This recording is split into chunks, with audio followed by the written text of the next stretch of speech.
জামাতকে 1 বছরের জন্য দায়িত্ব দিয়ে দেখেন, ঠিক আছে, পুরা বাংলাদেশের সমস্ত জামাত লিমিটেড কোম্পানি বানায় ফেলবে, ঠিক আছে, এবং বাংলাদেশের মানুষ প্রচুর পরিমাণে বঞ্চিত হওয়া শুরু করবে কর্মসংস্থানের দিক থেকে, ব্যবসা বাণিজ্য সব কিছু দিক থেকে। তাদের যে ইসলামী ব্যাংকটা আছে এখানে জামাত শিবির না করলে নিয়োগ পাওয়া যায় না। তাহলে বাংলাদেশের অভ্যন্তরে কোনো একটা প্রতিষ্ঠান থাকবে যে প্রতিষ্ঠানে সারা বাংলাদেশের, কেন ওখানে তো বলেন নাই যে ইসলামী ব্যাংকে জামাত শিবির ছাড়া অন্য কেউ টাকা রাখতে পারবে না? তাহলে আপনারা টাকা নেবেন সকল প্রবাসীর কাছ থেকে, টাকা নেবেন সাধারণ মানুষের কাছ থেকে, কৃষকের কাছ থেকে, কিন্তু চাকরি দেওয়ার সময় শুধু জামাত শিবিরকে বেনিফিট দেবেন। তাহলে আপনি শুধু জামাত শিবির দিয়ে ওই ব্যাংক চালান, শুধু জামাত শিবিরের আমানত নেন। জামাতের প্রতি আহ্বান যে এই যে সারা দেশে আপনাদের ব্যাংক প্রতিষ্ঠানগুলোতে আছে, এগুলোতে আপনারা এই নীতি নিতেই পারেন না যে আপনাদের এখানে কাজ করতে হলে, চাকরি করতে হলে শুধুমাত্র শিবির করতে হবে বা ইয়ে করতে হবে। আপনারা যে পলিসিটা নিয়েছেন যে এই যে ইসলামী ব্যাংকে সবাই শিবির হতে হবে, জামাতের হতে হবে।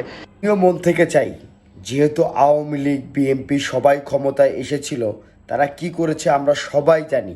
জামায়াতও একবার ক্ষমতায় আসুক, দেখি জামায়াতে ইসলাম এই বাংলার মাটির জন্য কি করতে পারে, আমরাও সেটা দেখতে চাই।